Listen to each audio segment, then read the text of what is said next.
أتتنا المواسم مثمرة وفاضت بأطيابها الآنية، وفينا الذي ما له موسم لأمعاء أطفاله الخاوية.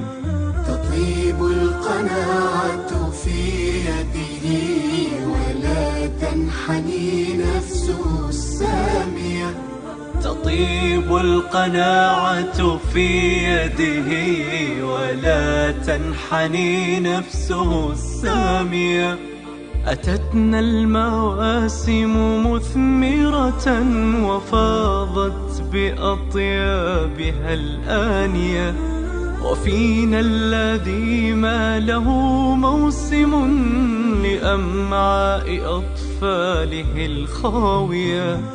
تطيب القناعة في يده ولا تنحني نفسه السامية.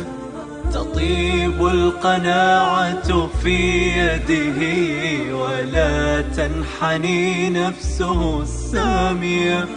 فهل أينعت يدنا مرة وأهدت له لمسة